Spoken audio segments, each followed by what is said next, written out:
Sama saya akui, dulu saya dengan gambar yang tadi itu, itu juga mesra lah ya. Iya gitu. Bahkan saya lah yang dulu menyetir mobil SMK itu yang katanya itu mau diproduksi 6.000 tapi goib itu.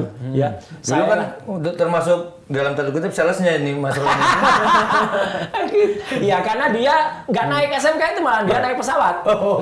Tapi kan pencitraannya kan waktu itu seolah-olah dia naik SMK dari Solo sampai Jakarta. Enggak, yang naik SMK itu saya sama Pak Rudi.